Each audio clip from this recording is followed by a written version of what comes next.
First series. The voice of the silence being chosen eeag and ts from the Book of the Golden Precepts.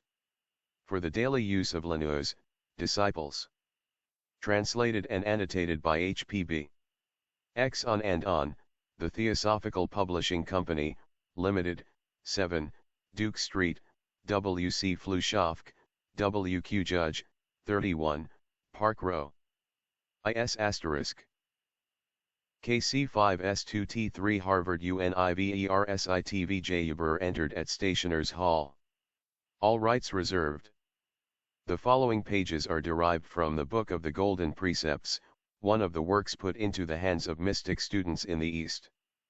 The knowledge of them is obligatory in that school, the teachings of which are accepted by many theosophists. Therefore, as I know many of these precepts by heart, the work of translating has been relatively an easy task for me. It is well known that, in India, the methods of psychic development differ with the gurus, teachers or masters, not only because of their belonging to different schools of philosophy, of which there are 6, but because every guru has his own system, which he generally keeps very secret. But beyond the Himalayas the method in the esoteric schools does not. Preface. Differ, unless the guru is simply a lama, but little more learned than those he teaches. The work from which I here translate forms part of the same series as that from which the stanzas of the Book of Jinn were taken, on which the secret doctrine is based. Together with the great mystic work called Paramdrita, which, the legend of Endidrajuna tells us, was delivered to the great Arhat by the Nagas or serpents, in truth the name given to the ancient initiates, the Book of the Golden Precepts claims the same origin. Yet its maxims and ideas, however noble and original, are often found under different forms in Sanskrit works, such as the Dhinyaneshwari / that superb mystic treatise in which Krishna describes to Arjuna in glowing colors the condition of a fully illumined yogi, and again in certain Upanishads. This is but natural, since most, if not all, of the greatest Arhats, the first followers of Gautama Buddha, were Hindus and Aryans, not Mongolians, especially those who emigrated into Tibet. The works left by Aryasanghi alone are very numerous. The original precepts are engraved on thin oblong squares, copies very often on discs. These discs, or plates, are generally preserved on the altars of the temples attached to centers where the so-called contemplative or Maimi and Na, Yogic and Riya, schools are established. They are written variously, sometimes in Tibetan but mostly in ideographs. The sacerdotal language, Centaur, besides an alphabet of its own, may be rendered in several modes of writing in cipher characters, which partake more of the nature of ideographs than of syllables. Another method lug, in Tibetan, is to use the numerals and colors, each of which correspond to a letter of the Tibetan alphabet, 30 simple and 74 compound letters, thus forming a complete cryptographic alphabet. Preface. When the ideographs are used there is a definite mode of reading the text, as in this case the symbols and signs used in astrology, namely the 12 zodiacal animals and the 7 primary colors, each a triplet in shade, i.e. the light, the primary, and the dark stand for the 33 letters of the simple alphabet, for words and sentences. For in this method, the 12 animals 5 times repeated and coupled with the 5 elements and the 7 colors, furnish a whole alphabet composed of 60 sacred letters and 12 signs. A sign placed at the beginning of the text determines whether the reader has to spell it according to the Indian mode, when every word is simply a Sanskrit adaptation, or according to the Chinese principle of reading the ideographs. The easiest way, however, is that which allows the reader to use no special, or any language he likes, as the signs and symbols were, like the Arabian numerals or figures, common and international property among initiated mystics and their followers. The same peculiarity is characteristic of one of the Chinese modes of writing, which can be read with equal facility by anyone acquainted with the character. For instance, a Japanese can read it in his own language as readily as a China man in his. The Book of the Golden Precepts, some of which are pre-Buddhistic while others belong to a later date, contains about 90 distinct little treatises. Of these I learned 39 by heart, years ago. To translate the rest, I should have to resort to notes scattered among a too large number of papers and memoranda collected for the last 20 years and never put in order, to make of it by any means an easy task. Nor could they be all translated and given to a world too selfish and too much attached to objects of sense to be in any way prepared to receive such exalted ethics in the right spirit. For, unless a man perseveres seriously in the pursuit of self-knowledge, he will never lend a willing ear to advice of this nature. And yet such ethics fill volumes upon volumes in Eastern literature, especially in the Upanishads. Kill out all desire of life, says Krishna to Arjuna. That desire lingers only in the body, the vehicle of the embodied self, not in the self which is eternal, indestructible, which kills not nor is it killed. Katha Upanishad. Kill out sensation, teaches Sutta look alike on pleasure and pain, gain and loss, victory and defeat. Again, seek shelter in the eternal alone Ibid. Destroy the sense of separateness, repeats Krishna under every form. The mind manas, which follows the rambling senses, makes the soul buddhi, as helpless as the boat which the wind leads astray upon the waters. Bhagavad-gita 2:70. Therefore it has been thought better to make a judicious selection only from those treatises which will best suit the few real mystics in the Theosophical Society, and which are sure to answer their needs. It is only these who will appreciate these words of Krishna Christos, the higher self. Sages do not grieve for the living nor the dead. Never did I not exist, nor you, nor these rulers of men, nor will any one of us ever hereafter cease to be. Bhagavad-gita 2:27. In this translation, I have done my best to preserve the poetical beauty of language and imagery which characterize the original. How far this effort has been successful, is for the reader to judge. HPB. Contents. PAGBI. The Voice of the Silence. I2. The Two Paths. 23.3. The Seven Portals. -45. All the words followed by figures within brackets are fully explained in the glossary under corresponding figures at the end of the book. Hinkatet to TB Few. Fragment I. These instructions are for those ignorant of the dangers of the lower iti, I. He who would hear the voice of nada, 2, the soundless sound, and comprehend it, he has to learn the nature of Dhimrand, 3. Having become indifferent to objects of perception, the pupil must seek out the Raja of the senses, the thought producer, he who awakes illusion. The mind is the great slayer of the real. Let the disciple slay the slayer. 4. When to himself his form appears unreal, as do on waking all the forms he sees in dreams, when he has ceased to hear the many, he may discern the one, the inner sound which kills the outer. Then only, not till then, shall he forsake the region of Asat, the false, to come unto the realm of Sat, the true. Before the soul can see, the harmony within must be attained, and fleshly eyes be rendered blind to all illusion. Before the soul can hear, the image, man, has to become as deaf to roarings as to whispers, to cries of bellowing elephants as to the silvery buzzing of the golden firefly. Before the soul can comprehend and may remember, she must unto the silent speaker be united, just as the form to which the clay is modeled, is first united with the potter's mind. For then the soul will hear, and will remember.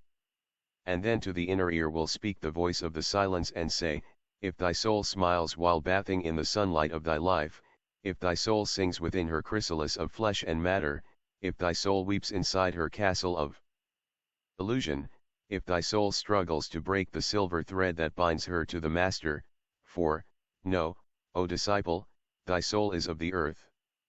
When to the world's turmoil thy budding soul, 5, lends ear, when to the roaring voice of the great illusion thy soul responds, 6, when frightened at the sight of the hot tears of pain, when deafened by the two cries of distress, thy soul withdraws like the shy turtle within the carapace of selfhood. Learn, O disciple, of her silent God, thy soul is an unworthy shrine. When waxing stronger, thy soul glides forth from her secure retreat, and breaking loose from the protecting shrine, extends her silver thread and rushes onward. When beholding her image on the waves of space she whispers, "This is I." Declare, O disciple, that thy soul is caught in the webs of delusion. 7. This earth, disciple, is the hall of sorrow, wherein are set along the path of dire probations, traps to ensnare thy ego by the delusion called great heresy. 8. This earth, O ignorant disciple, is but the dismal entrance leading to the twilight that precedes the valley of true light, that light which no wind can extinguish, that light which burns without a wick or fuel. Saith the great law, in order to become the knower of all self. 9. Thou hast first of self to be the knower. To reach the knowledge of that self, thou hast to give up self to non-self, being to non-being, and then thou canst repose between the wings of the great bird. Sweet is rest between the wings of that which is not born, nor dies, but is the Ahum. 16. Throughout eternal ages. N. Bestride the bird of life, if thou wouldst know. 12. Give up thy life, if thou wouldst live. 13. 3 halls, O weary pilgrim, lead to the end of toils. 3 halls, O conqueror of Mara, will bring thee through 3 states. 14. Into the 4th. 15. And thence into the 7 worlds. 16. The worlds of rest eternal. If thou wouldst learn their names, then hearken, and remember. The name of the first hall is ignorance of Vidya.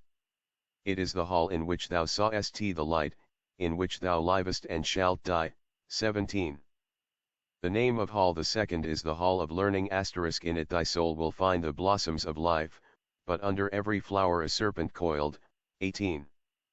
The name of the third hall is wisdom, beyond which stretch the shoreless waters of Akshara, the indestructible fount of omniscience. 19. If thou wouldst cross the first hall safely, let not thy mind mistake the fires of lust that burn therein for the sunlight of life. If thou wouldst cross the second safely, stop not the fragrance of its stupefying blossoms to inhale. If the hall of probationary learning. Freed thou wouldst be from the karmic chains, seek not for thy guru in those Mayavic regions. The wise ones tarry not in pleasure grounds of senses. The wise ones heed not the sweet-tongued voices of illusion. Seek for him who is to give thee birth. 20.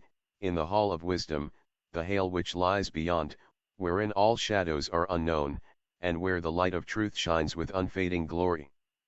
That which is uncreate abides in thee, disciple, as it abides in that hall. If thou wouldst reach it and blend the two, thou must divest thyself of thy dark garments of illusion. Stifle the voice of flesh, allow no image of the senses to get between its light and thine, that thus the twain may blend in one. And having learnt thine own Ajnana, 21, flee from the hall of learning. This hall is dangerous in its perfidious beauty, is needed but for thy probation. Beware, Lanu, lest dazzled by elusive radiance thy soul should linger and be caught in its deceptive light. This light shines from the jewel of the great ensnarer, Mara. 22. The senses it bewitches, blinds the mind, and leaves the unwary an abandoned wreck. The moth attracted to the dazzling flame of thy night lamp is doomed to perish in the viscid oil. The unwary soul that fails to grapple with the mocking demon of illusion, will return to earth the slave of Mara. Behold the hosts of souls. Watch how they hover o'er the stormy sea of human life, and how exhausted, bleeding, broken-winged, they drop one after other on the swelling waves. Tossed by the fierce winds, chased by the gale, they drift into the eddies and disappear within the first great vortex. If through the hall of wisdom, thou wouldst reach the veil of bliss, disciple, close fast thy senses against the great dire heresy of separateness that weans thee from the rest.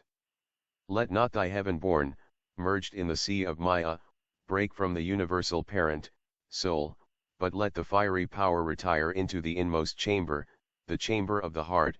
23, and the abode of the world's mother. 24. Then from the heart that power shall rise into the 6th, the middle region, the place between thine eyes, when it becomes the breath of the one soul, the voice which filleth all, thy master's voice. 'Tis only then thou canst become a walker of the sky. 25, who treads the winds above the waves, whose step touches not the waters. Before thou settest thy foot upon the ladder's upper rung, the ladder of the mystic sounds, thou hast to hear the voice of thy inner God in 7 manners. The higher self. The first is like the nightingale's sweet voice chanting a song of parting to its mate.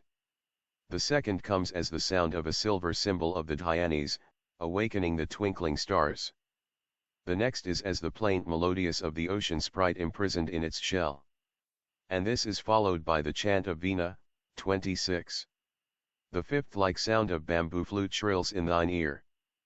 It changes next into a trumpet blast, the last vibrates like the dull rumbling of a thundercloud. The seventh swallows all the other sounds. They die, and then are heard no more. When the 6, 27, are slain and at the master's feet are laid, then is the pupil merged into the one, 28, becomes that one and lives therein. Before that path is entered, thou must destroy thy lunar body, 29, cleanse thy mind body, 30, and make clean thy heart. Eternal life's pure waters, clear and crystal, with the monsoon tempest's muddy torrents cannot mingle.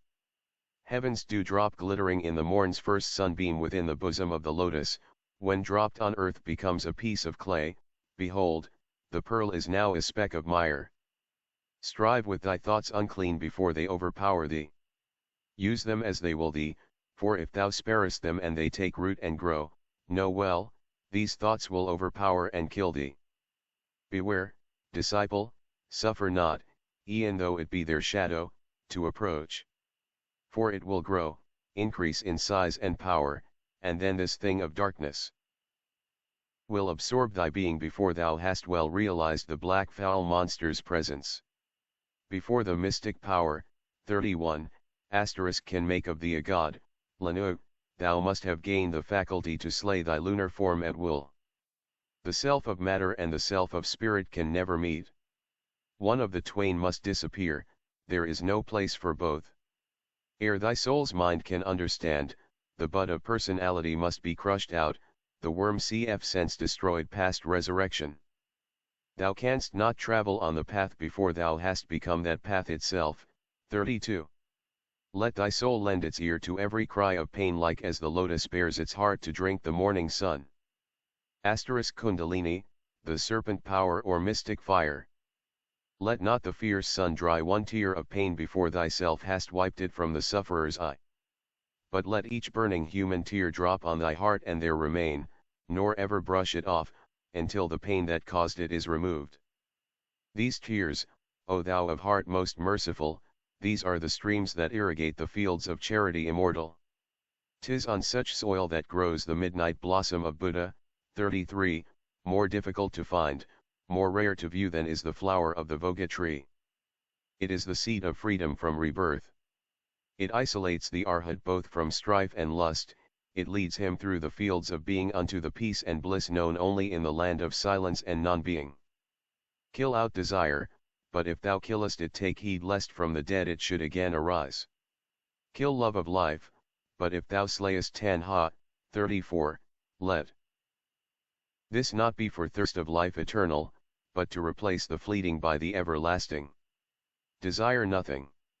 Chafe not at karma, nor at nature's changeless laws. But struggle only with the personal, the transitory, the evanescent, and the perishable. Help nature and work on with her, and nature will regard thee as one of her creators and make obeisance. And she will open wide before thee the portals of her secret chambers, lay bare before thy gaze the treasures hidden in the very depths of her pure virgin bosom. Unsullied by the hand of matter she shows her treasures only to the eye of spirit, the eye which never closes, the eye for which there is no veil in all her kingdoms. Then will she show thee the means and way, the first gate and the second, the third, up to the very seventh. And then, the goal beyond which lie, bathed in the sunlight of the spirit, glories untold, unseen by any save the eye of soul.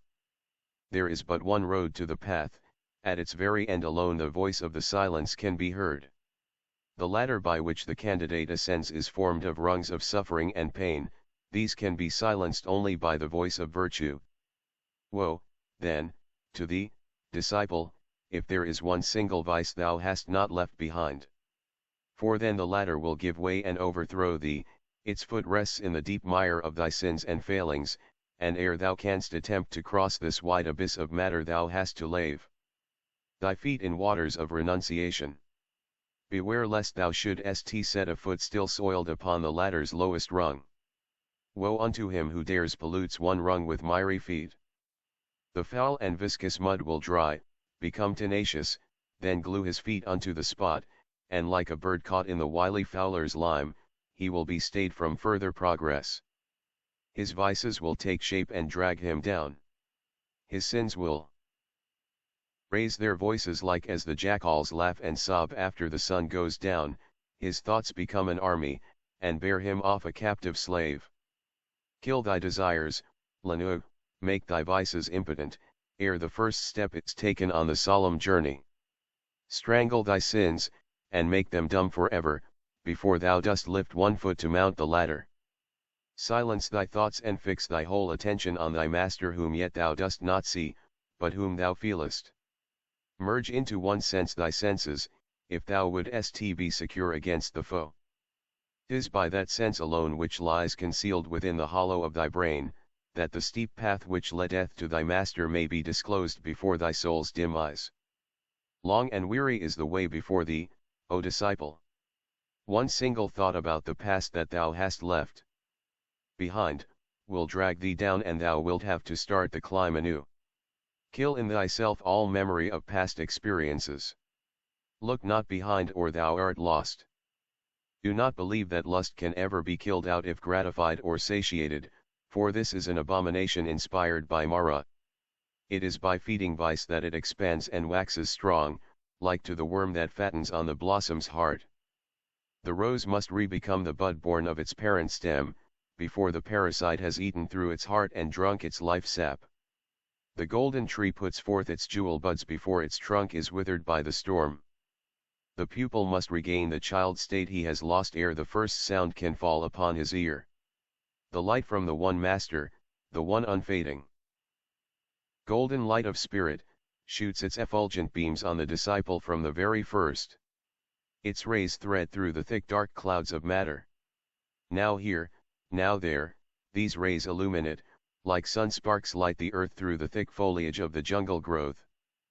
But, O disciple, unless the flesh is passive, head cool, the soul as firm and pure as flaming diamond, the radiance will not reach the chamber. 22, its sunlight will not warm the heart, nor will the mystic sounds of the Akasic heights. 35, reach the ear, however eager, at the initial stage. Unless thou hearest, thou canst not see. Unless thou seest thou canst not hear. To hear and see, this is the second stage. When the disciple sees and hears, and when he smells and tastes, eyes closed, ears shut, with mouth and nostrils stopped, when the four senses blend and ready are to pass into the fifth, that of the inner touch, then into stage the fourth he hath passed on. And in the fifth, O slayer of thy thoughts, all these again have to be killed beyond reanimation. 36. Withhold thy mind from all external objects, all external sights. Withhold internal images, lest on thy soul light a dark shadow they should cast. Thou art now in Dhrana. 37, the sixth stage. When thou hast passed into the seventh, O happy one, thou shalt perceive no more the sacred three. 38, for thou shalt have become that three thyself. Thyself and mind, like twins upon a line, the star which is thy goal, burns overhead. 39. The three that dwell in glory and in bliss ineffable, now in the world of Maya have lost their names. They have become one star, the fire that burns but scorches not, that fire which is the upati, 40, of the flame. 3. And this, O yogi of success, is what men call Dhy and Na, 41, the right precursor of Samadhi. 42. And now thyself is lost in self, thyself unto thyself, merged in that self from which thou first didst radiate. Where is thy individuality, Lanu, where the Lanu himself? It is the spark lost in the fire, the drop within the ocean, the ever-present ray become the all and the eternal radiance. And now, Lanu, thou art the doer and the witness, the radiator and the radiation, light in the sound, and the sound in the light. Thou art acquainted with the 5 impediments, O blessed one. Thou art their conqueror, the master of the 6th, deliverer of the 4 modes of truth, 43. The light that falls upon them shines from thyself, O thou who wast disciple but art teacher now. And of these modes of truth, hast thou not passed through knowledge of all misery truth the first? Hast thou not conquered the Mara's king at Tsi, the portal of assembling truth the second? 44. Hast thou not sin at the 3rd gate destroyed and truth the 3rd attained? Hast not thou entered Tao, the path that leads to knowledge the 4th truth? 45. And now, rest neath the Bodhi tree, which is perfection of all knowledge, for, no, thou art the master of Samadhi, the state of faultless vision. Behold! Thou hast become the light, thou hast become the sound, thou art thy master and thy God. Thou art thyself the object of thy search, the 3 asterisk.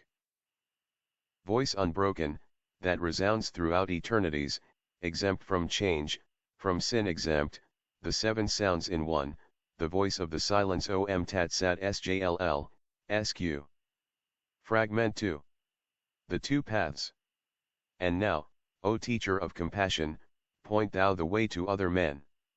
Behold, all those who knocking for admission, await in ignorance and darkness, to see the gate of the sweet law flung open. The voice of the candidates, shalt not thou, Master of thine own mercy, reveal the doctrine of the heart? 1. Shalt thou refuse to lead thy servants unto the path of liberation? Quoth the teacher, the paths are 2, the great perfections 3, 6 are the virtues that transform the body into the tree of knowledge, 2. Who shall approach them? Who shall first enter them? Who shall first hear the doctrine of 2 paths in one, the truth unveiled about the secret heart? 2. The law which, shunning learning, teaches wisdom, reveals a tale of woe.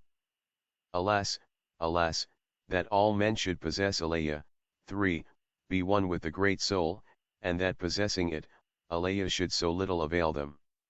Behold how like the moon, reflected in the tranquil waves, Alaya is reflected by the small and by the great, is mirrored in the tiniest atoms, yet fails to reach the heart of all. Alas, that so few men should profit by the gift, the priceless boon of learning truth, the right perception of existing things, the knowledge of the non-existent.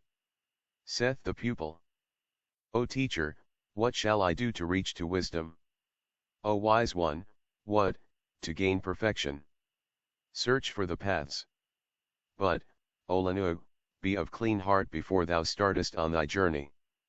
Before thou takest thy first step, learn to discern the real from the false, the ever-fleeting from the everlasting. Learn above all to separate head learning from soul wisdom, the eye from the heart doctrine. Yea, ignorance is like unto a closed and airless vessel, the soul a bird shut up within. It warbles not, nor can it stir a feather, but the songster mute and torpid sits, and of exhaustion dies. But even ignorance is better than head learning with no soul wisdom to illuminate and guide it. The seeds of wisdom cannot sprout and grow in airless space. To live and reap experience, the mind needs breadth and depth and points to draw it towards the diamond soul. 4. Seek not those points in Maya's realm, but soar beyond illusions, search the eternal and the changeless. Sat. 5. Mistrusting fancy's false suggestions. For mind is like a mirror, it gathers dust while it reflects. 6. It needs the gentle breezes of soul wisdom to brush away the dust of our illusions. Seek, O beginner, to blend thy mind and soul, shun ignorance, and likewise shun illusion. Avert thy face from world deceptions, mistrust thy senses, they are false. but within thy body the shrine of thy sensations seek in the impersonal for the eternal man. 7. And having sought him out, look inward, thou art Buddha. 8. Shun praise, O devotee. Praise leads to self-delusion. Thy body is not self, thy self is in itself without a body, and either praise or blame affects it not. Self-gratulation, O disciple, is like unto a lofty tower, up which a haughty fool has climbed. Thereon he sits in prideful solitude and unperceived by any but himself. False learning is rejected by the wise, and scattered to the winds by the good law. Its will revolves for all, the humble and the proud. The doctrine of the eye, 9, is for the crowd, the doctrine of the heart, for the elect. The first repeat in pride, behold, I know, the last, they who in humbleness have garnered, lo confess, thus have I heard. 10. Great Sifter is the name of the heart doctrine, O disciple. The will of the good law moves swiftly on. It grinds by night and day. The worthless husks it drives from out the golden grain, the refuse from the flour. The hand of karma guides the wheel, the revolutions mark the beatings of the karmic heart. True knowledge is the flour, false learning is the husk. If thou wouldst eat the bread of wisdom, thy flour thou hast to knead with Amrita's * clear waters. But if thou kneadest husks with Maya's dew, thou canst create but food for the black doves of death, the birds of birth, decay, and sorrow. If thou art told that to become Arhan thou hast to cease to love all beings, tell them they lie. If thou art told that to gain liberation thou hast to hate thy mother and disregard thy son, to disavow thy father and call him householder, n. 4. Man and beast all pity to renounce, tell them their tongue is false. Thus teach the Tirthakas, the unbelievers, if thou art taught that sin is born of action and bliss of absolute inaction, then tell them that they err. Non-permanence of human action, deliverance of mind from thraldom by the cessation of sin and faults, * immortality. Brahman ascetics are not for Deva egos. * Thus saith the doctrine of the heart. The Dharma of the eye is the embodiment of the external, and the non-existing. The Dharma of the heart is the embodiment of Bodhi, the permanent and everlasting. The lamp bums bright when wick and oil are clean. To make them clean a cleaner is required. The flame feels not the process of the cleaning. The branches of a tree are shaken by the wind, the trunk remains unmoved. Both action and inaction may find room in thee, thy body agitated, thy mind tranquil, thy soul as limpid as a mountain lake. Wouldst thou become a yogi of time's circle? Then, Olanu, * the reincarnating ego. True, divine wisdom.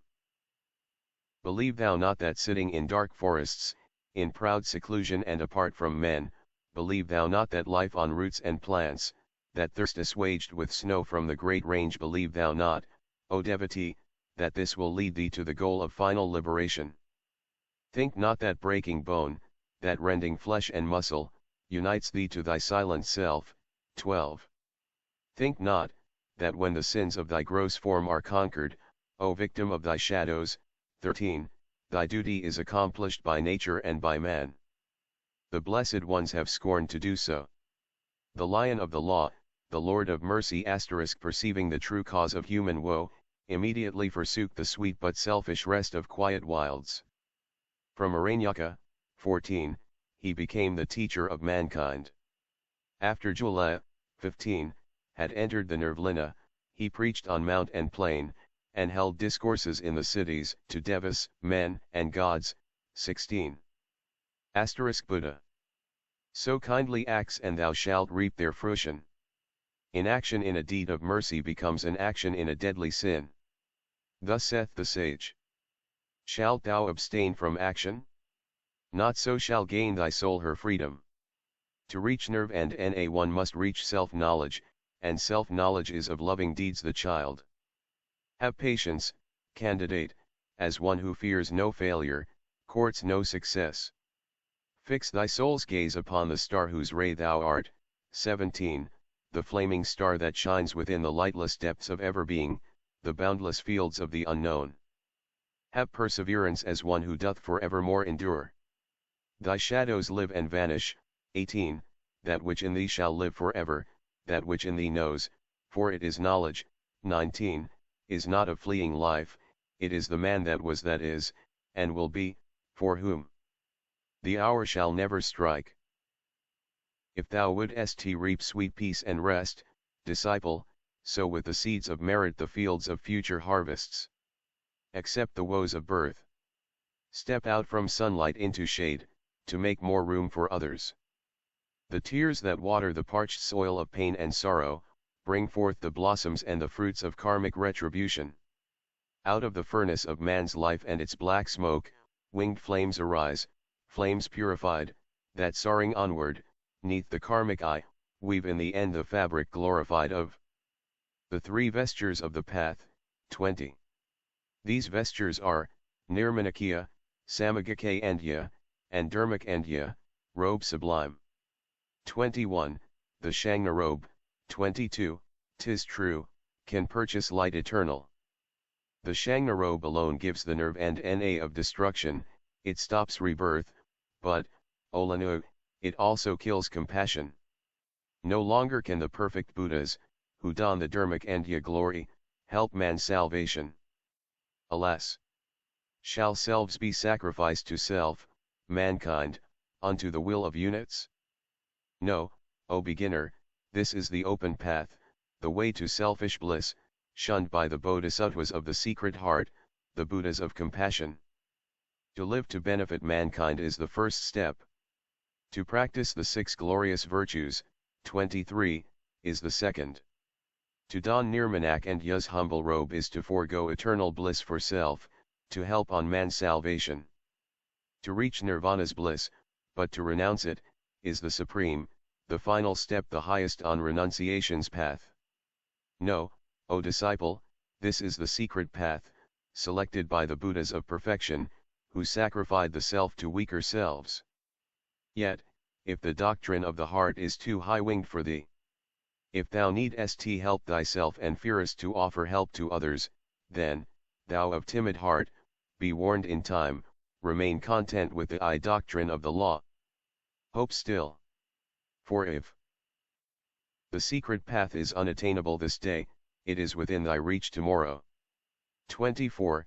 Learn that no efforts, not the smallest, whether in right or wrong direction, can vanish from the world of causes. E'en wasted smoke remains not traceless. A harsh word uttered in past lives, is not destroyed but ever comes again. The pepper plant will not give birth to roses, nor the sweet jessamine silver star to thorn or thistle turn. Thou canst create this day thy chances for thy morrow. In the great journey, 25, causes sown each hour bear each its harvest of effects, for rigid justice rules the world. With mighty sweep of never-erring action, it brings to mortals lives of will or woe, the karmic progeny of all our former thoughts and deeds. Take then as much as merit hath in store for thee, O thou of patient heart. Be of good cheer and rest content with fate. Such is thy karma, the karma of precepts of the Prasanga school. The cycle of thy births, the destiny of those, who, in their pain and sorrow, are born along with thee, rejoice and weep from life to life, chained to thy previous actions. Act thou for them to 44 day, and they will act for thee, 44 tomorrow. 'Tis from the bud of renunciation of the self, that springeth the sweet fruit of final liberation. To perish doomed is he, who out of fear of Mara refrains from helping man, lest he should act for self. The pilgrim who would cool his weary limbs in running waters, yet dares not plunge for terror of the stream, risks to succumb from heat. Inaction based on selfish fear can bear but evil fruit. The selfish devotee lives to no purpose. The man who does not go through his appointed work in life has lived in vain. 4. Follow the will of life, follow the will of duty to race and kin, to friend and foe, and close thy mind to pleasures as to pain. Exhaust the law of karmic retribution. Gain cities for thy future birth. If sun thou canst not be, then be the humble planet. if thou art debarred from flaming like the noonday sun upon the snow-capped mount of purity eternal, then choose, O neophyte, a humbler course. Point out the way however dimly, and lost among the host as does the evening star to those who tread their path in darkness. Behold Migmer, as in his crimson veils his eye sweeps over slumbering earth. Behold the fiery aura of the hand of Lakpati extended in protecting love over the heads of his ascetics. Both are now servants to Numa percent, 26, left in his absence silent watchers in the night. Yet both in culpas past were bright Numas, and may in future days Mars. T. Mercury. J. the Sunday. Again become two suns. Such are the falls and rises of the karmic law in nature. B. Olanu, like them. Give light and comfort to the toiling pilgrim, and seek out him who knows still less than thou, who in his wretched desolation sits starving for the bread of wisdom and the bread which feeds the shadow, without a teacher, hope or consolation, and let him hear the law.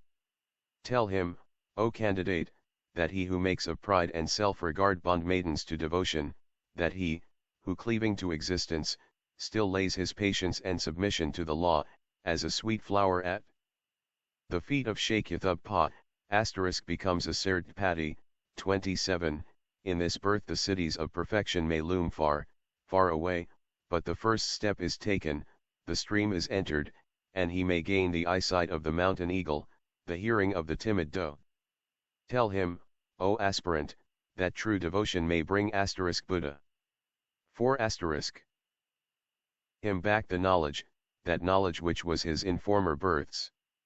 The Devasight and Deva hearing are not obtained in one short birth. Be humble, if thou wouldst attain to wisdom. Be humbler still, when wisdom thou hast mastered. Be like the ocean which receives all streams and rivers. The ocean's mighty calm remains unmoved, it feels them not. Restrained by thy divine thy lower self. Restrained by the eternal the divine. Great is he, who is the slayer of desire. Still greater he, in whom the self-divine has slain the very knowledge of desire. Guard thou the lower lest it soil the higher. The way to final freedom is within thyself. That way begins and ends outside of self. 28. Unpraised, by men and humble is the mother of all rivers, in Tirthaka's proud sight, empty the human form though filled with Amrita's sweet waters, in the sight of fools. Withal, the birthplace of the sacred rivers is the sacred land, 29, and he who wisdom hath, is honored by all men. Arhans and sages of the boundless vision, 30, are rare as is the blossom of the Udambara tree. Arhans are born at midnight hour, together with the sacred plant of 9 and 7 stalks, 31, the holy flower that opes and blooms in darkness, out of the pure dew and on the frozen bed of snow-capped heights. Heights that are trodden by no sinful foot. No Arhan, Olanu, becomes one in that birth when for the first the soul begins to long for final liberation. Yet, O thou anxious one, no warrior volunteering fight in the fierce strife between the living and the dead, 32, not one recruit can ever be refused the right to enter on the path that leads toward the field of battle. 4, either he shall win, or he shall fall. Yet, if he conquers, nerve and na shall be his. Before he casts his shadow off his mortal coil, that pregnant cause of anguish and illimitable pain in him will men a great and holy Buddha honor. And if he falls, e'en then he does not fall in vain, the enemies he slew in the last battle will not return to life in the next birth that will be his. But if thou wouldst nerve and na reach, or cast the prize away, 33, let not the fruit of action and inaction be thy motive, thou of dauntless heart. Know that the Bodhisattva who liberation changes for renunciation to don the miseries of secret life. 34, is called, thrice honored, O thou candidate for woe throughout the cycles. The path is one, disciple, yet in the end, twofold. Marked are its stages by 4 and 7 portals. At one end bliss immediate, and at the other bliss deferred. Both are of merit the reward, the choice is thine. The one becomes the two, the open and the secret, 35. The first one leadeth to the goal, the second, to self-immolation. When to the permanent is sacrificed the mutable, the prize is thine, the drop returneth whence it came. The open path leads to the changeless change-nirvana, the glorious state of absoluteness, the bliss past human thought. Thus, the first path is liberation. But path the second is renunciation, and therefore called the path of woe. That secret path leads the Arhat to mental woe unspeakable, woe for the living dead, 36, and helpless pity for the men of karmic sorrow, the fruit of karma sages dare not still. For it is written, teach to eschew all causes, the ripple of effect, as the great tidal wave, thou shalt let run its course. The open way, no sooner hast thou reached its goal, will lead thee to reject the bodhisattvic body and make thee, enter the thrice glorious state of Dharmakaya, 37, which is oblivion of the world and men forever. The secret way leads also to parinirv and nick bliss, but at the close of kalpas without number, nirvanas gained and lost from boundless pity and compassion for the world of deluded mortals. But it is said the last shall be the greatest. Samyak Sambuddha, the teacher of perfection, gave up his self for the salvation of the world, by stopping at the threshold of nirvana, the pure state. Thou hast the knowledge now concerning the two ways. Thy time will come for choice, O thou of eager soul, when thou hast reached the end and passed the 7 portals. Thy mind is clear. No more art thou entangled in delusive thoughts, for thou hast learned all. Unveiled stands truth and looks thee sternly in the face. She says, sweet are the fruits of rest and liberation for the sake of self, but sweeter still the fruits of long and bitter duty. Renunciation for the sake of others, of suffering fellow men. He, who becomes Pratipankha, 38, makes his obeisance but to his self / the bodhisattva who has won the battle, who holds the prize within his palm, yet says in his divine compassion, for others' sake this great reward I yield. Accomplishes the greater renunciation. A savior of the world is he. Behold! The goal of bliss and the long path of woe are at the furthest end. Thou canst choose either, O aspirant to sorrow, throughout the coming cycles 1. 6m Vajrapani hum. Fragment 3. The 7 portals. Upadhyaya, the choice is made, I thirst for wisdom. Now hast thou rent the veil before the secret path and taught the greater jnana, 2. Thy servant here is ready for thy guidance. 'Tis well, Srilvaka, 3. Prepare thyself, for thou wilt have to travel on alone. The teacher can but point the way.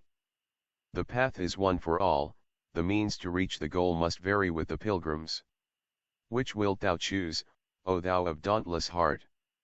The Samton, 4, of I doctrine, fourfold dhy and na, or thread thy way through Paramitas, 5, 6 in number, noble gates of virtue leading to Bodhi and to Prajna, 7th step of wisdom? The rugged path of fourfold dhyana winds on. Uphill. Thrice great is he who climbs the lofty top. The Paramiti heights are crossed by a still steeper path.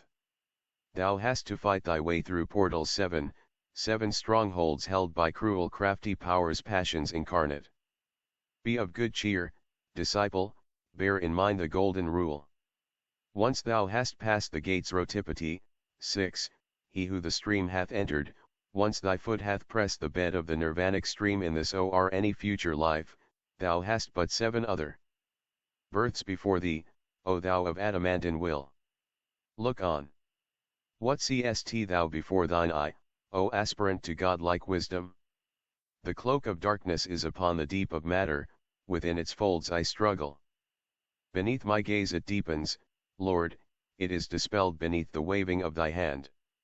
A shadow moveth, creeping like the stretching serpent coils. It grows, swells out and disappears in darkness. It is the shadow of thyself outside the path, cast on the darkness of thy sins. Yea, Lord, I see the path, its foot in mire, its summits lost in glorious light nirvanic.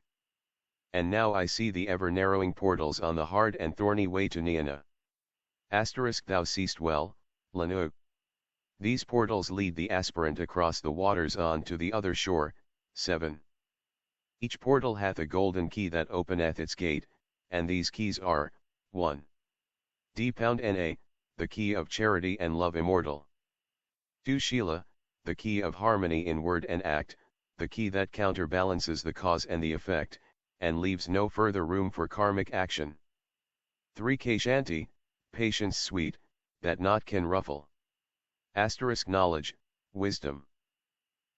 4. Vorag, indifference to pleasure and to pain, illusion conquered, truth alone perceived.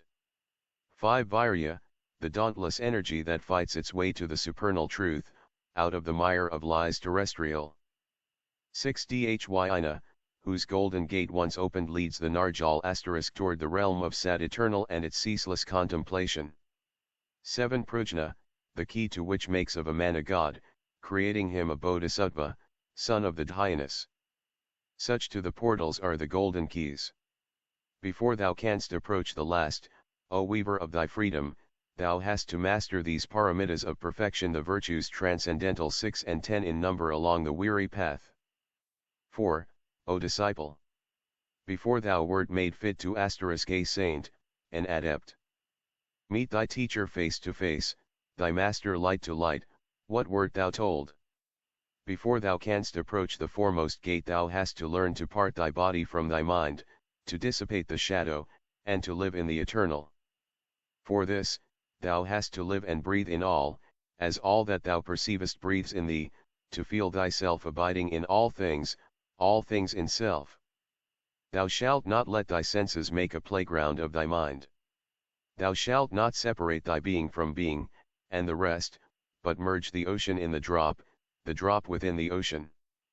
So shalt thou be in full accord with all that lives, bear love to men as though they were thy brother pupils, disciples of one teacher, the sons of one sweet mother. Of teachers there are many, the master. Soul is one. 8. Alaya, the universal soul. Live in that master as its ray in thee. Live in thy fellows as they live in it. Before thou standest on the threshold of the path, before thou crossest the foremost gate, thou hast to merge the two into the one and sacrifice the personal to self-impersonal, and thus destroy the path between the two and taskarana. 9. Thou hast to be prepared to answer Dharma, the stern law, whose voice will ask thee at thy initial step, hast thou complied with all the rules, O thou of lofty hopes? Hast thou attuned thy heart and mind to the great mind and heart of all mankind? For as the sacred river's roaring voice whereby all nature sounds are echoed back, 10, so must the heart of him who in the stream would enter / thrill in response to every sigh and thought of all that lives and breathes. Disciples may be likened to the strings of the soul echoing vina, mankind, onto its sounding board, the hand that sweeps it to the tuneful breath of the great world soul. The string that fails to answer neath the master's touch in dulcet harmony with all the others, breaks and is cast away. So the collective minds of Lanus Ravakas. They have to be attuned to the Upadhyas mind one with the oversoul or, break away. Thus do the brothers of the shadow, the murderers of their souls, the dread Dadugpa clan, N. Hast thou attuned thy being to humanity's great pain, O candidate for light? Thou hast. Thou mayest enter. Yet, ere thou settest foot upon the dreary path of sorrow, 'tis well thou shouldst first learn the pitfalls on thy way. 5. Armed with the key of charity, of love, and tender mercy, thou art secure before the gate of Dana, the gate that standeth at the entrance of the path. Behold, O happy pilgrim! The portal that fasts thee is high and wide, seems easy of access. The road that leads therethrough is straight and smooth and green. 'Tis like a sunny glade in the dark forest depths, a spot on earth mirrored from Amitabha's paradise. There, nightingales of hope and birds of radiant plumage sing perched in green bowers, chanting success to fearless pilgrims. They sing of bodhisattvas * virtues 5, the fivefold source of bodhi power, and of the 7 steps in knowledge. pass on. For thou hast brought the key, thou art secure. And to the second gate the way is verdant too. But it is steep and winds uphill, yea, to its rocky top. Grey mists will overhang its rough and stony height, and all be dark beyond. As on he goes, the song of hope soundeth more feeble in the pilgrim's heart. The thrill of doubt is now upon him, his step less steady grows. Beware of this, O candidate. Beware of fear that spreadeth, like the black and soundless wings of midnight bat, between the moonlight of thy soul and thy great goal that loometh in the distance far away. Fear, O disciple, kills the will and stays all action. If acting in the shield of virtue, the pilgrim trips, and karmic pebbles bruise his feet along the rocky path. Be of sure foot, O candidate. In Kshanti's asterisk essence bathe thy soul, for now thou dost approach the portal of that name, the gate of fortitude and patience. Close not thine eyes, nor lose thy sight of door. 12, Mara's arrows ever smite the man who has not reached Viragat. 13. Asterisk Kshanti, patience, vidi super the enumeration of the golden keys. Ibid 5 asterisk. Beware of trembling. Neath the breath of fear the key of Kshanti rusty grows, the rusty key refuseth to unlock. The more thou dost advance, the more thy feet pitfalls will meet. The path that leadeth on, is lighted by one fire, the light of daring, burning in the heart. The more one dares, the more he shall obtain. The more he fears, the more that light shall pale and that alone can guide. For as the lingering sunbeam, that on the top of some tall mountain shines, is followed by black night when out it fades, so is heart light. When out it goes, a dark and threatening shade will fall from thine own heart upon the path, and root thy feet in terror to the spot. Beware, disciple, of that lethal shade. No light that shines from spirit can dispel the darkness of the nether soul, unless all selfish thought has fled therefrom, and that the pilgrim saith, I have renounced this passing frame, I have destroyed the cause, the shadows cast can, as effects, no longer be. For now the last great fight, the final war between the higher and the lower self, hath taken place. Behold, the very battlefield is now engulfed in the great war, and is no more. But once that thou hast passed the gate of Kshanti, step the third is taken. Thy body is thy slave. Now, for the fourth prepare, the portal of temptations which do ensnare the inner man. Ere thou canst near that goal, before thine hand is lifted to upraise the fourth gate's latch, thou must have mustered all the mental changes in thyself and slain the army of the thought sensations that, subtle and insidious, creep unasked within the soul's bright shrine. If thou wouldst not be slain by them, then must thou harmless make thy own creations, the children of thy thoughts, unseen, impalpable, that swarm round humankind, the progeny and heirs to man and his terrestrial spoils. Thou hast to study the voidness of the seeming full, the fullness of the seeming void.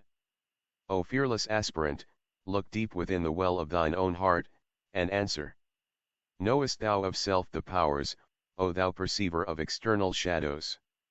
If thou dost not, then art thou lost. For, on path forth, the lightest breeze of passion or desire will stir the steady light upon the pure white walls of soul. The smallest wave of longing or regret for Maya's gifts elusive, along Antaskarana the path that lies between thy spirit and thyself, the highway of sensations, the rude arousers of Ahankara. 14. A thought as fleeting as the lightning flash will make thee thy three prizes forfeit the prizes thou hast won. For know, that the Eternal knows no change. The 8 dire miseries forsake for evermore. If not, to wisdom, sure, thou canst not come, nor yet to liberation, saith the great Lord, the Tuth and Gata of perfection, he who has followed in the footsteps of his predecessors. 15. Stern and exacting is the virtue of Veer and Ga. If thou its path walk'st master, thou must keep thy mind and thy perceptions far freer than before from killing action. Thou hast to saturate thyself with pure alaya, become as one with nature's soul thought. At one with it thou art invincible, in separation, thou becomest the playground of Samvriti. 16, origin of all the world's delusions. All is impermanent in man except the pure bright essence of Alaya. Man is its crystal ray, a beam qf light immaculate within, a form of clay material upon the lower surface. That beam is thy life guide and thy true self, the watcher and the silent thinker, the victim of thy lower self. Thy soul cannot be hurt but through thy erring body, control and master both, and thou art safe when crossing to the nearing gate of balance. Be of good cheer, O daring pilgrim to the other shore. Heed not the whisperings of Mara's hosts, wave off the tempters, those ill-natured sprites, the jealous Lamaean. 17, in endless space. Hold firm. Thou nearest now the middle portal, the gate of woe, with its 10,000 snares. Have mastery o'er thy thoughts, O striver for perfection, if thou wouldst cross its threshold. Have mastery o'er thy soul, O seeker after truths undying, if thou wouldst reach the goal. Thy soul gaze center on the one pure light, the light that is free from affection, and use thy golden key. The dreary task is done, thy labor well nigh o'er. The wide abyss that gaped to swallow thee is almost spanned. Thou hast now crossed the moat that circles round the gate of human passions. Thou hast now conquered Mara and his furious host. Thou hast removed pollution from thine heart and bled it from impure desire. But, O thou glorious combatant, thy task is not yet done. Build high, Lanu, the wall that shall hedge in the holy isle *, the dam that will protect thy mind from pride and satisfaction at thoughts of the great feat achieved. A sense of pride would mar the work. Build it strong, lest the fierce rush of battling waves that mount and beat its shore from out the great world Maya's ocean, swallow up the pilgrim and the isle, even when the victory's achieved. The higher ego, or thinking self. Thine isle is the deer, thy thoughts the hounds that weary and pursue his progress to the stream of life. Woe to the deer that is o'ertaken by the barking fiends before he reach the vale of refuge Dini and Marga, path of pure knowledge named. Ere thou canst settle in Dini and Mnrga, 18, and call it thine, thy soul has to become as the ripe mango fruit, as soft and sweet as its bright golden pulp for others' woes, as hard as that fruit stone for thine own throes and sorrows, O conqueror of weal and woe. Make hard thy soul against the snares of self, deserve for it the name of diamond soul. 19, for, as the diamond juried deep within the throbbing heart of earth can never mirror back the earthly lights, so are thy mind and soul, plunged in Dinian. Mnrga, these must mirror not of Maya's realm elusive. When thou hast reached that state, the portals that thou hast to conquer on the path fling open wide their gates to let thee pass, and nature's strongest mights possess no power to stay thy course. Thou wilt be master of the sevenfold path, but not till then, O candidate for trials passing speech. Till then, a task far harder still awaits thee, thou hast to feel thyself all thought, and yet exile all thoughts from out thy soul. Thou hast to reach that fixity of mind in which no breeze, however strong, can waft an earthly thought within.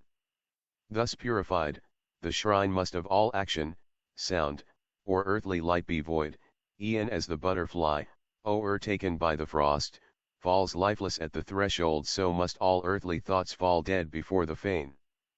Behold it written, ere the gold flame can burn with steady light, the lamp must stand well guarded in a spot free from all wind.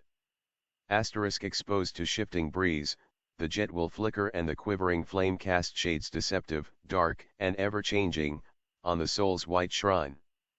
And then, O thou pursuer of the truth, thy mind-soul will become as a mad elephant, that rages in the jungle. Mistaking forest trees for living foes, he perishes in his attempts to kill the ever-shifting shadows dancing on the wall of sunlit rocks. Beware, lest in the care of self thy soul should lose her foothold on the soil of Deva knowledge. Beware, lest in forgetting self, thy soul lose o'er its trembling mind control, and forfeit thus the due fruition of its conquests. Beware of change. For change is thy great foe. This change will fight thee off, and throw thee back, out of the path thou treadest, deep into viscous swamps of doubt. Bhagavad-gita. Prepare, and be forewarned in time. If thou hast tried and failed, O dauntless fighter, yet lose not courage, fight on and to the charge return again, and yet again. The fearless warrior, his precious life blood oozing from his wide and gaping wounds, will still attack the foe, drive him from out his stronghold, vanquish him, ere he himself expires. Act then, all ye who fail and suffer, act like him, and from the stronghold of your soul, chase all your foes away, ambition, anger, hatred, e'en to the shadow of desire when even you have failed. Remember, thou that fightest for man's liberation, 20, each failure is success, and each sincere attempt wins its reward in time. The holy germs that sprout and grow unseen in the disciple's soul, their stalks wax strong at each new trial, they bend like reeds but never break, nor can they ever be lost. But when the hour has struck they blossom forth. 21. But if thou camest prepared, then have no fear. Henceforth thy way is clear right through the Vitraya gate, the fifth one of the 7 portals. Thou art now on the way that leadeth to the Dhy and Na haven, the 6th, the Bodhi portal. The Dhyana gate is like an alabaster vase, white and transparent, within there bums a steady golden fire, the flame of prajna that radiates from Atman. Thou art that vase. Thou hast estranged thyself from objects of the senses, travelled on the path of seeing, on the path of hearing, and standest in the light of knowledge. Thou hast now reached Titiksha state. 22. O Narjal, thou art safe. No, conqueror of sins, once that Asoani, 23, hath crossed thee the 7th path, all nature thrills with joyous awe and feels subdued. The silver star now twinkles out the news to the night blossoms, the streamlet to the pebbles ripples out the tale, dark ocean waves will roar it to the rocks surf-bound, scent. Laden breezes sing it to the vales, and stately pines mysteriously whisper, a master has arisen, a master of the day. 24. He standeth now like a white pillar to the west, upon whose face the rising sun of thought eternal poureth forth its first most glorious waves. His mind, like a becalmed and boundless ocean, spreadeth out in shoreless space. He holdeth life and death in his strong hand. Yea, he is mighty. The living power made free in him, that power which is himself, can raise the tabernacle of illusion high above the gods, above great Brahm and Indra. Now he shall surely reach his great reward. Shall he not use the gifts which it confers for his own rest and bliss, his well-earned will and glory, he, the subduer of the great delusion? Nay, O thou candidate for nature's hidden lore! If one would follow in the steps of holy Tit and Gata, those gifts and powers are not for self. Wouldst thou thus dam the waters born on Sumeru? 25. Shalt thou divert the stream for thine own sake, or send it back to its prime source along the crests of cycles? If thou wouldst have that stream of hard-earned knowledge, of wisdom heaven-born, remain sweet running waters, thou shouldst not leave it to become a stagnant pond. No, if of Amitabha, the boundless age, thou wouldst become co-worker, then must thou shed the light acquired, like to the Bodhisattvas twain. 26, upon the span of all 3 worlds. 27. Know that the stream of superhuman knowledge and the Deva wisdom thou hast won, must, from thyself, the channel of Alaya, be poured forth into another bed. Know, O Narjal, thou of the secret path, its pure fresh waters must be used to sweeter make the ocean's bitter waves that mighty sea of sorrow formed of the tears of men. Alas! When once thou hast become like the fixed D-star in highest heaven, that bright celestial orb must shine from out the spatial depths for all save for itself, give light to all, but take from none. Alas! When once thou hast become like the pure snow in mountain vales, cold and unfeeling to the touch, warm and protective to the seed that sleepeth deep beneath its bosom, 'tis now that snow which must receive the biting frost, the northern blasts, thus shielding from their sharp and cruel tooth the earth. that holds the promised harvest, the harvest that will feed the hungry. 6. Self-doomed to live through future culpas unthanked and unperceived by man, wedged as a stone with countless other stones which form the guardian wall. 27. Such is thy future if the seventh gate thou passayest. Built by the hands of many masters of compassion, raised by their tortures, by their blood cemented, it shields mankind, since man is man, protecting it from further and far greater misery and sorrow. Withal man sees it not, will not perceive it, nor will he heed the word of wisdom, for he knows it not. But thou hast heard it, thou knowest all, O thou of eager guileless soul. And thou must choose. Then hearken yet again. On Sawan's path, O Srotipati plus thou art secure. On that Margajay where naught but darkness cycles of ages, T Sawan and Sratapati are synonymous terms. J Marga path. Meets the weary pilgrim, where torn by thorns the hands drip blood, the feet are cut by sharp unyielding flints, and Mara wields his strongest arms. There lies a great reward immediately beyond. Calm and unmoved the pilgrim glideth up the stream that to nirvana leads. He knoweth that the more his feet will bleed, the whiter will himself be washed. He knoweth well that after 7 short and fleeting births nirvana will be his. Such is the Dhy and Na path, the haven of the yogi, the blessed goal that Srat and Patis crave. Not so when he hath crossed and won the Arihata path. Their klesha, 29, is destroyed forever, tanhas, 30, roots torn out. But stay, disciple. Yet, one word. Canst thou destroy divine compassion? Compassion is no attribute. It is the law of laws, eternal harmony, Alaya's self, a shoreless asterisk from the Sanskrit arhat or arhan. 6 asterisk. Universal essence, the light of everlasting right, and fitness of all things, the law of love eternal. The more thou dost become at one with it, thy being melted in its being, the more thy soul unites with that which is, the more thou wilt become compassion absolute. 31. Such is the Arya path, path of the Buddhas of perfection. Withal, what mean the sacred scrolls which make thee say, O.M. I believe it is not all the arhats that get of the nerve and nick path the sweet fruition, O.M. I believe that the nerve and na dharma is entered. Not by all the Buddhas. 32. Yeah, on the Arya path thou art no more. Sroti Thikpachinpoido, Mami and Na Sutra, Invocations to the Buddhas of Confession, Part I. F4. Patti, thou art a bodhisattva. 33. The stream is crossed. 'Tis true thou hast a right to Dharmakaya vesture, but Sambhagak Endya is greater than a nerve and nay, and greater still is a Nirmanakaya the Buddha of compassion. 34. Now bend thy head and listen well, O Bodhisattva. Compassion speaks and saith, can there be bliss when all that lives must suffer? Shalt thou be saved and hear the whole world cry? Now thou hast heard that which was said. Thou shalt attain the 7th step and cross the gate of final knowledge, but only to wed woe if thou wouldst be Tuth and Gata, follow upon thy predecessors' steps, remain unselfish till the endless end. Thou art enlightened, choose thy way. Behold, the mellow light that floods the eastern sky. In signs of praise both heaven and earth unite.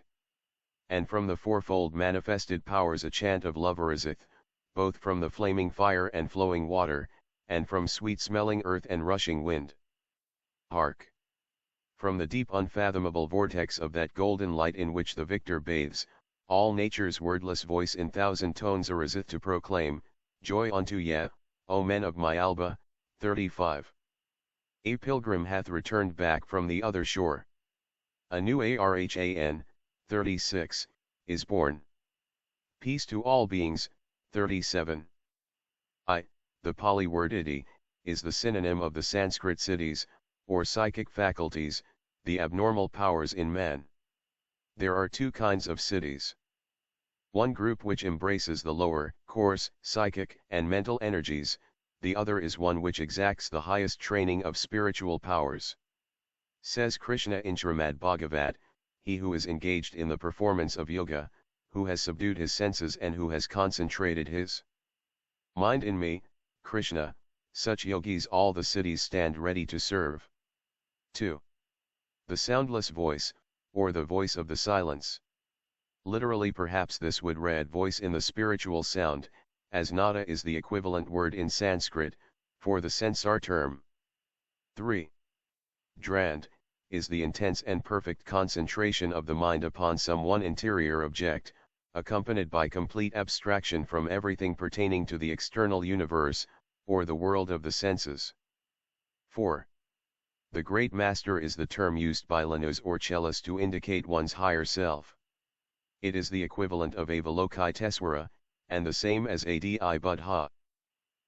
With the Buddhist occultists, Atman the self, the higher self, with the Brahmins, and Christos with the ancient Gnostics. 5. Soul is used here for the human ego or manas, that which is referred to in our occult septenary division as the human soul, vide the secret doctrine, in contradistinction to the spiritual and animal souls. 6. Mahamaya, great illusion, the objective universe. 7. Sakdhyatitha, delusion of personality. 8. Atabda, the heresy of the belief in soul, or rather in the separateness of soul or self from the one universal, infinite self. 9. The Tatvajnani is the knower or discriminator of the principles in nature and in man, and Atmajnani is the knower of Atman or the universal, oneself. 10. Kalahamsa, the bird or swan, vide number 11. Says the Nadabindu Upanishad, Rig Veda, translated by the Kumbhakonam Theos. Society. The syllable A is considered to be its, the bird Hamsa's, right wing, U, its left, M, its tail, and the Ardhamatra, half meter, is said to be its head. 11. Eternity with the Orientals has quite another signification than it has with us. It stands generally for the IOO years or age of Brahma, the duration of a kalpa or a period of 4,320,000,000 years. 12. Says the same Nadabindu, a yogi who bestrides the Hamsa, thus contemplates on Ahum, is not affected by karmic influences or crores of sins. 13. Give up the life of physical personality if you would live in spirit. 14. The three states of consciousness, which are Jagrad, the waking, Swapna, the dreaming, and Sushupti, the deep sleeping state. These three yogi conditions lead to the fourth, or 15. The Turiya, that beyond the dreamless state, the one above all, a state of high spiritual consciousness. 16. Some Sanskrit mystics locate 7 planes of being, the 7 spiritual lokas or worlds within the body of Kalahamsa, the swan out of time and space, convertible into the swan in time, when it becomes Brahma instead of Brahma, neuter. 17. The phenomenal world of senses and of terrestrial consciousness only. 18. The astral region, the psychic world of supersensuous perceptions and of deceptive sights, the world of mediums. It is the great astral serpent of Ilafazaldvi. No blossom plucked in those regions has ever yet been brought down on earth without its serpent coiled around the stem. It is the world of the great illusion. 19. The region of the full spiritual consciousness beyond which there is no longer danger for him who has reached it. 20. The initiate who leads the disciple through the knowledge given to him to his spiritual, or second, birth is called the father guru or master. 21. Agnayana is ignorance or non-wisdom, the opposite of knowledge jnana. 22. Mara is in exoteric religions a demon, an asura, but in esoteric philosophy it is personified temptation through men's vices, and translated literally means that which kills the soul.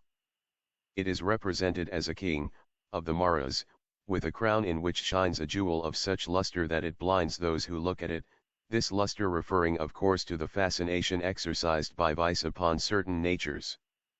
23. The inner chamber of the heart, called in Sanskrit Brahmapuri. The fiery power is Kundalini. 24. The power and the world mother are names given to Kundalini, one of the mystic yogi powers.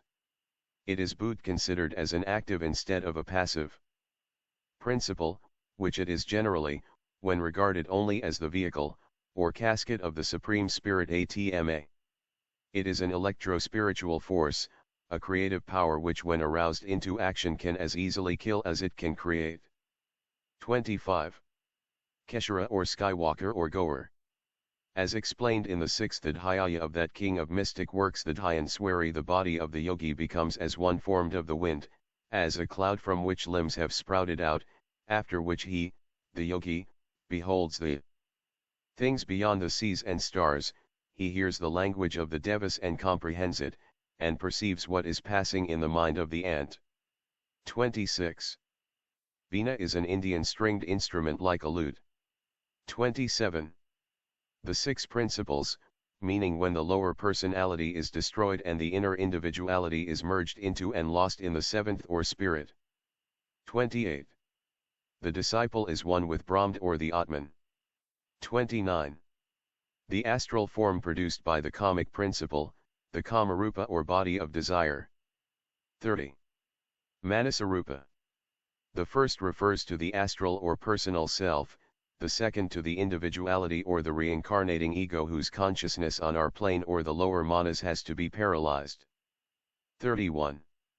Kundalini is called the serpentine or Tzanu.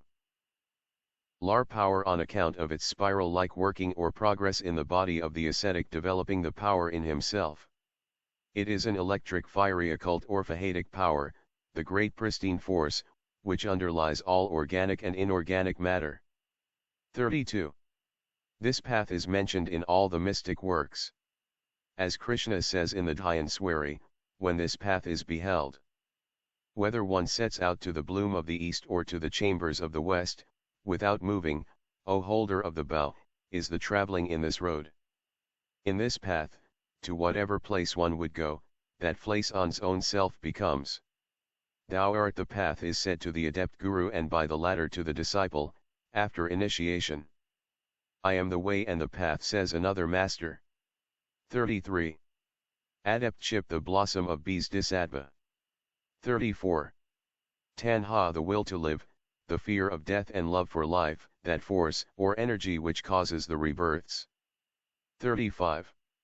These mystic sounds or the melody heard by the ascetic at the beginning of his cycle of meditation called an andhadshabd by the yogis. 36. This means that in the sixth stage of development, which, in the occult system is Dh and Rand, every sense as an individual faculty has to be killed, or paralyzed, on this plane, passing into and merging with the seventh sense, the most spiritual. 37, *C number 3. 38. Every stage of development in Raja Yoga is symbolized by a geometrical figure. This one is the sacred triangle and precedes Drand. The is the sign of the high chalice, while another kind of triangle is that of high initiates. It is the symbol I discoursed upon by Buddha and used by him as a symbol of the embodied form of Tath and Gata when released from the three methods of the prajna. Once the preliminary and lower stages passed, the disciple sees no more but the abbreviation of the full septenary. Its true form is not given here, as it is almost sure to be pounced upon by some charlatans and desecrated in its use for fraudulent purposes. 39. The star that burns overhead is the star of initiation. The caste mark of Saivas, or devotees of the sect of Siva, the great patron of all yogins, is a black round spot, the symbol of the sun now, perhaps, but that of the star of initiation, in occultism, in days of old.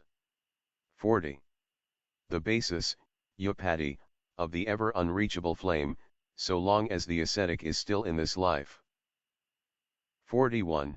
Dhyana is the last stage before the final on this earth unless one becomes a full Mahatma. As said already, in this state the Raj Yogi is yet spiritually conscious of self, and the working of his higher principles.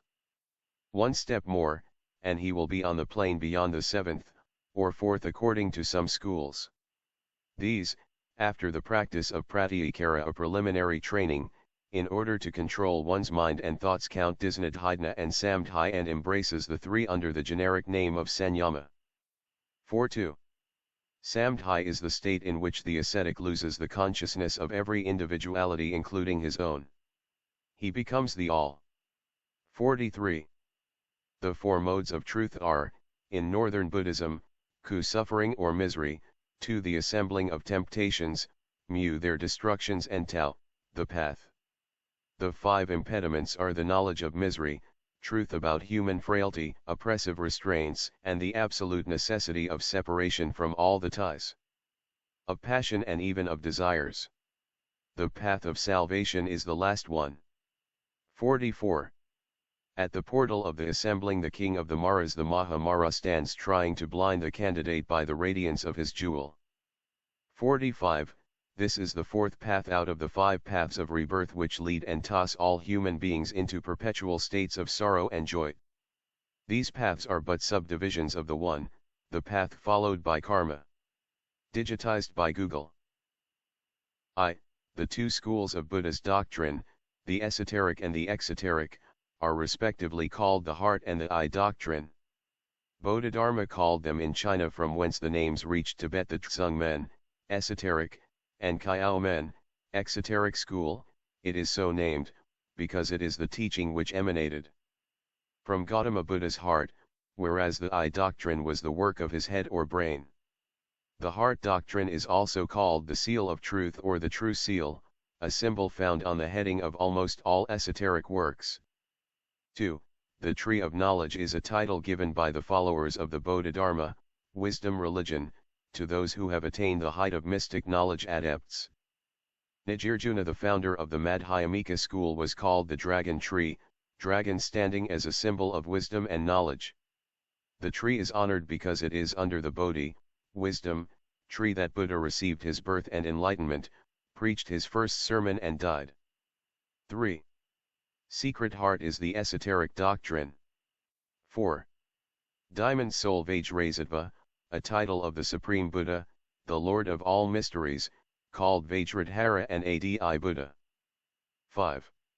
Sad, the one eternal and absolute reality and truth, all the rest being illusion. 6.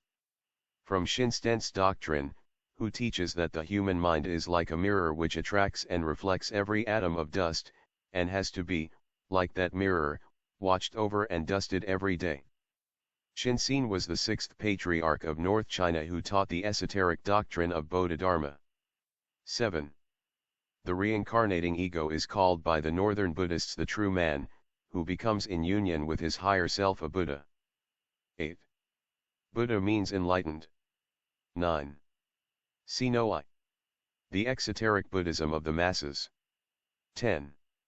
The usual formula that precedes the Buddhist scriptures, meaning, that that which follows is what has been recorded by direct oral tradition from Buddha and the Arhats. 11. Radhap and La, the great Arhat, thus addresses his father in the legend called Radhapla Sutras N. But as all such legends are allegorical, e.g. Radhap and La's father 7 has a mansion with 7 doors, hence the reproof, to those who accept them literally. 12. The higher self, the 7th principle. 13. Our physical bodies are called shadows in the mystic schools. 14. A hermit who retires to the jungles and lives in a forest, when becoming a yogi. 15. Jule, the Chinese name for Tathagata, a title applied to every Buddha. 16. All the northern and southern traditions agree in showing Buddha quitting his solitude as soon as he had resolved the problem of life, i.e., received the inner enlightenment and teaching mankind publicly. 17. Every spiritual ego is a ray of a planetary spirit according to esoteric teaching. 18. Personalities or physical bodies called shadows are evanescent. 19. Mind manas, the thinking principle or ego in man, is referred to knowledge itself, because the human egos are called Manasaputras, the sons of universal mind. 20. Vidi Part 3. Glossary, paragraph 34 ETSEQ, 21. Ibid, 22. The Shangna robe, from Shangnavju of Rajagriha, the third great Arhat or patriarch, as the Orientalists call the hierarchy of the 33 Arhats who spread Buddhism. Shangna robe Ireans metaphorically, the acquirement of wisdom with which the nerve and na of destruction, of personality, is entered. Literally, the initiation robe of the neophytes. Etkin states that this grass cloth was brought to China from Tibet in the Tang dynasty. When an arhan is born, this plant is found growing in a clean spot, says the Chinese, as also the Tibetan legend. 23. To practice the paramita path means to become a yogi with a view of becoming an ascetic. 24. Tomorrow means the following rebirth or reincarnation. 25. Great journey or the whole complete cycle of existences, in one round. 26. Numa, the sun in Tibetan astrology. Migrenar or Mars is symbolized by an eye, and Shakpa or Mercury by a hand. 27. Stirtpati or he who enters in the stream of nirvana, unless he reaches the goal owing to some exceptional reasons, can rarely attain nirv and na in one birth. Usually Akila is said to begin the ascending effort in one life and end or reach it only in his seventh succeeding birth. 28. Meaning the personal lower self. 29. Tirthakas are the Brahmanical sectarians. 7 asterisk. Beyond the Himalayas, called infidels by the Buddhists in the sacred land, Tibet, and vice versa. 30. Boundless vision or psychic, superhuman sight. An arhan is credited with seeing and knowing all at a distance as well as on the spot. 31.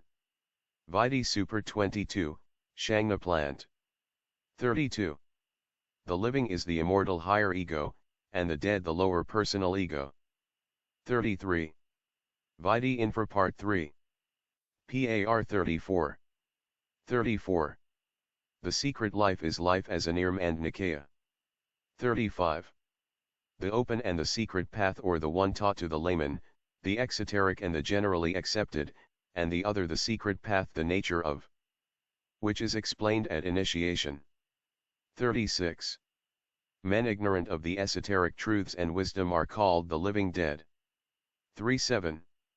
Vidhi Infra, Part 3. 34, 38. Prathitka Buddhas are those B6 Disattvas who strive after and often reach the Dharmakaya robe after a series of lives. Caring nothing for the woes of mankind or to help it, but only for their own bliss, they enter nirvana and disappear from the sight and the hearts of men. In Northern Buddhism, a Prathitka Buddha is a synonym of spiritual selfishness. Uptya is a spiritual preceptor, a guru. The Northern Buddhists choose these generally among the Narjal saintly men, learned in Good Trabhunidna and Gnydna Dasanasati, teachers of the secret wisdom. 2. Ynna vehicle, thus Mahidna is the great vehicle, and Hinidna, the lesser vehicle, the names for two schools of religious and philosophical learning in Northern Buddhism. 3. Sardvaka, a listener, or student who attends to the religious instructions.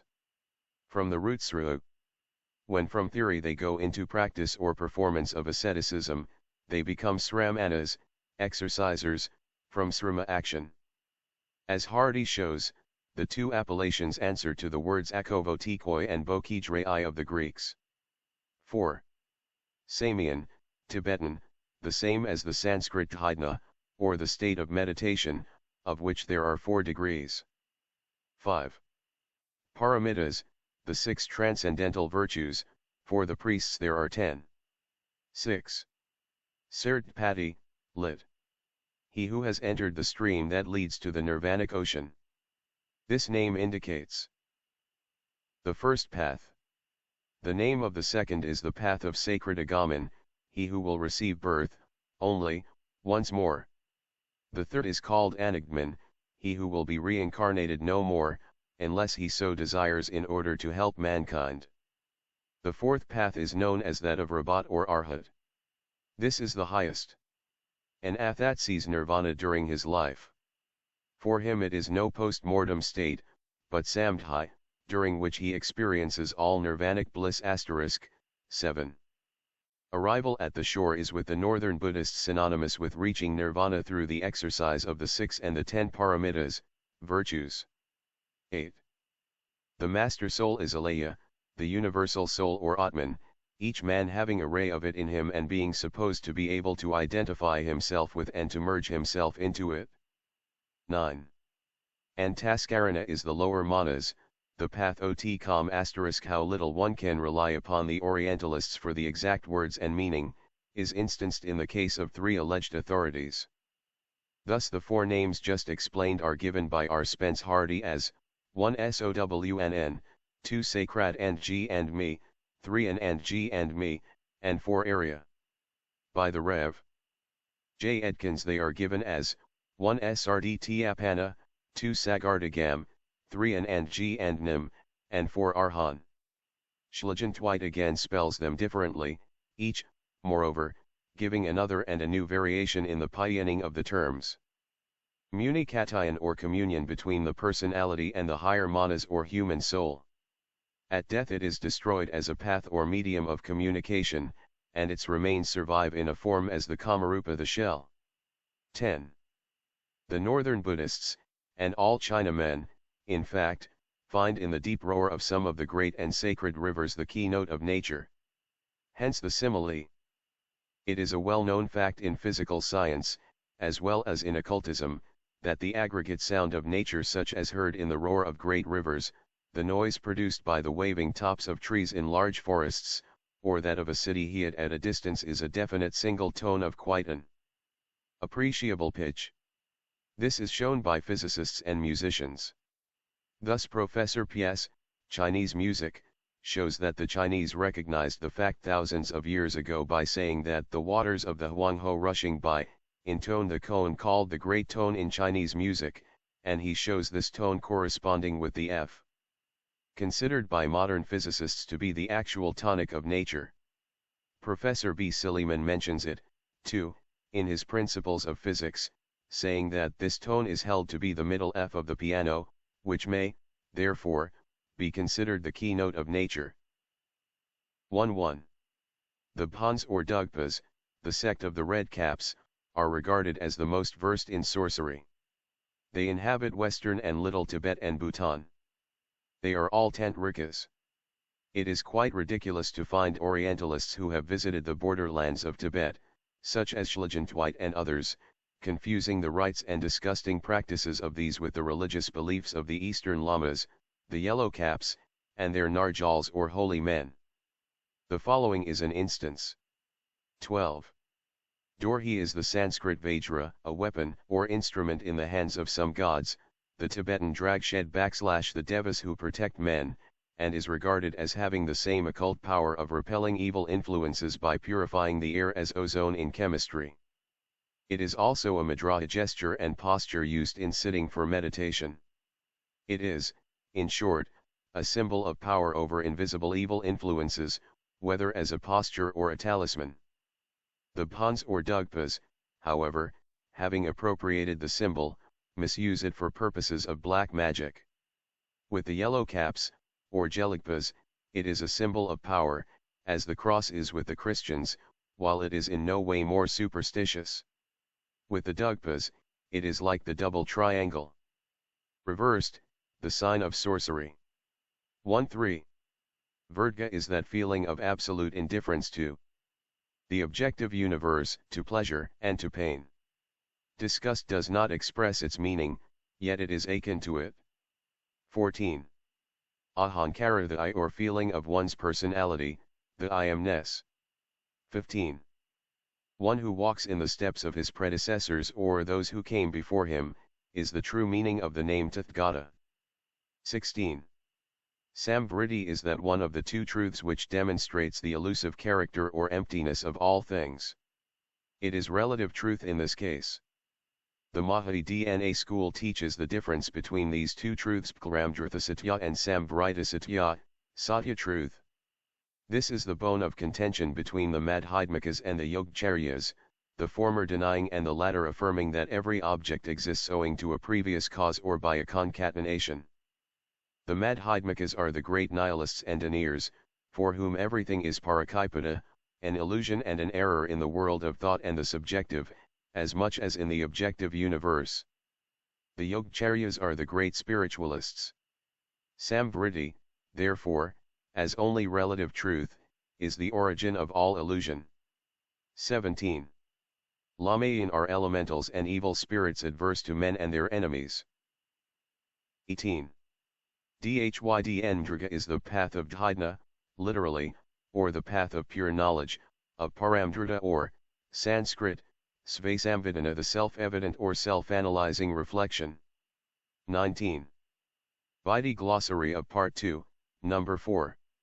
Diamond Soul or Vajradhara presides over the Dhyani Buddhas. 20. This is an allusion to a well-known belief in the East, as in the West, too, for the matter of that every additional Buddha or saint is a new soldier in the army of those who work for the liberation or salvation of mankind. In northern Buddhist countries, where the doctrine of nirmagnyas, those bodhisattvas who renounce well-earned nirvana or the dharmakdhya vesture, both of which shut them out forever from the world of men, in order to invisibly assist mankind and lead it finally to parinirvana is taught. Every new bodhisattva or initiated great adept is called the liberator of mankind. The statement made by Shlajantwite in his Buddhism in Tibet to the effect that Prulpiku or Nirmandnakandya is the body in which the Buddhas or Disattvas appear upon earth to teach man is absurdly inaccurate and explains nothing. 21. A reference to human passions and sins which are slaughtered during the trials of the novitiate, and serve as well-fertilized soil in which holy germs or seeds of transcendental virtues may germinate. Pre-existing or innate virtues, talents, or gifts are regarded as having been acquired in a previous birth. Genius is without exception a talent or aptitude brought from another birth. 22. Titiksha is the fifth state of Raja Yoga, one of supreme indifference, submission, if necessary, to what is called pleasures and pains for all, but deriving neither pleasure nor pain from such submission. In short, the becoming physically, mentally, and morally indifferent and insensible to either pleasure or pain. 23. Soani is one who practices Sawan, the first path in Dhyan, a Sartipati. 24. Day means here a whole Manvantara, a period of incalculable duration. 25. Mount Meru, the sacred mountain of the gods. 26. In the northern Buddhist symbology, Amitabha, or boundless space, Parabrahm, is said to have in his paradise two Disattvas, Quanshi and Tashishi, who ever radiate light over the three worlds where they lived, including our own, Vaidhi 27, in order to help with this light, of knowledge, in the instruction of yogis, who will, in their turn, save men. Their exalted position in Amitabha's realm is due to deeds of mercy performed by the two, as such yogis, when on earth, says the allegory. 27. These three worlds are the three planes of being, the terrestrial, astral and the spiritual. 28. The guardian wall or the wall of protection. It is taught that the accumulated efforts of long generations of yogis, saints and adepts, especially of the Nirmagnyas, have created, so to say, a wall of protection around mankind, which wall shields mankind invisibly from worse evils. 29. Kisha is the love of pleasure or of worldly enjoyment, evil or good. 30. Tanha, the will to live, that which causes rebirth. 31. This compassion must not be regarded in the same light as God, the divine love of the theists. Compassion stands here as an abstract, impersonal law whose nature, being absolute harmony, is thrown into confusion by discord, suffering and sin.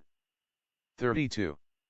In the northern Buddhist phraseology, all the great arhats, adepts, and saints are called Buddhas. 33. A Dissattva is, in the hierarchy, less than a perfect Buddha. In the exoteric parlance these two are very much confused. Yet the innate and right popular perception, owing to that self-sacrifice, has placed a Dissattva higher in its reverence than a Buddha. 34. This same popular reverence calls Buddhas of compassion those bodhisattvas who, having reached the rank of an arhat, have completed the fourth or seventh path, refuse to pass into the nirvanic state or don the dharmakdhya robe and cross to the other shore, as it would then become beyond their power to assist men even so little as karma permits. They prefer to remain invisibly, in spirit, so to speak, in the world, and contribute toward man's salvation by influencing them to follow the good law, lead them on the path of righteousness. It is part of the exoteric Northern Buddhism to honor all such great characters as saints, and to offer even prayers to them, as the Greeks and Catholics do to their saints and patrons. On the other hand, the esoteric teachings countenance no such thing. There is a great difference between the two teachings. The exoteric layman hardly knows the real meaning of the word nirm and nakdhya, hence the confusion and inadequate explanations of the Orientalists. For example, Shlajantwite believes that nirm nakdhya body means the physical form assumed by the Buddhas when they incarnate on earth, the least sublime of their earthly encumbrances, Vaidhi Buddhism in Tibet, and he proceeds to give an entirely false view on the subject. The real teaching is, however, this: the three buddhic bodies or forms are styled, 1. Anti-Aramanakdhya, 2. Samagakdhya, 3. Dharmakdhya. The first is that ethereal form which one would assume when leaving his physical he would appear in his astral body, having in addition all the knowledge of an adept. The bodhisattva develops it in himself as he proceeds on the path.